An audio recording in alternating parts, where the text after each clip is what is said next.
Alright, akaphinde futhi sibingelele ikakhulukazi emsakazweni, phinde futhi sibingelele neMakhiwa TV elami igama uKenathi Bhunu lesigangi. Namhlanje ngoba bengishilo ngani zakwethi la eCecil Emelt eHall la size khona sothamela inkonzo yomncwabo kaSiyamthanda Khumalo obekade edlule kabuhlungu emhlabeni ngokuthi akidnap futhi ephinde futhi alinyazwe wasedlula emhlabeni kanjalo.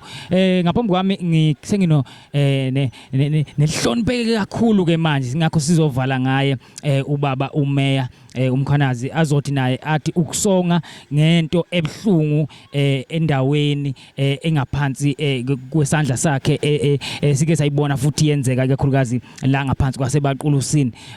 Ake sikubingelele sikwamukele. Siyabingelela kuMakhiwa TV kanye nabalaleli beACR. Ake sivele nje siyisonge yonke na insinto iyenzekile ngwazwile namazwi othe wawathula futhi ngento enzakele la eFryhead esibonile ukuthi futhi isihlava esibi ekumele futhi iphele. Abukho ubuhlungu obedlula lobu kumuntu owumzali ukuba alahlekelwe ingane yakhe esencane kangaka ibuye ilahleke ngesihluko esibi kangaka. Akekho umuntu ofanelwe yilokhu, kepha ke konke sikubuyisela kuNkulunkulu. Kepha sifisa kakhulu kuba sibonge bonke abafaka isandla ukuba lo msebenzi ube muhle kangaka ufane naye usamkelo. Siyamethemba kuNkulunkulu ukuba uzongenelela alwe nalesihlava ngoba lento besijwayele ukuyibona komabona kude, sifunda emaphepheni, silalela emsakazweni, senzeka kude. Kodwa isifuna ukuba insakavukela umchilo wesidwaba ebaqulisini obekuyindawo ebiquiet.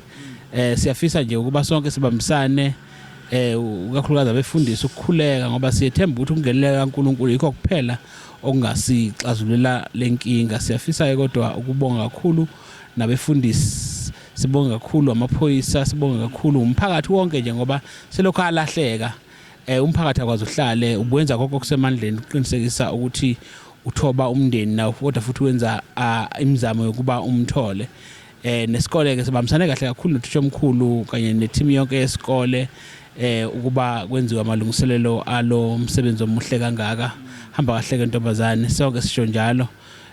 Sengathi ke uNkulunkulu angathoba apholise umndeni nomphakathi nje wonke ngoba ngibonile ukuthi akuthinteka ngomndeni la. Kunabantu abathinteke kakhulu singanakile. Sibona nje namhlanje ukuthi kunabantu who are deeply hurt, kakhulukazi uthisha omkhulu kanye nothisha kade behlala naye usuku nosuku untombazanyana usamkelo. Ngakho ke sethemba uNkulunkulu ukuthi uzobathoba baduduze ukuze baphole.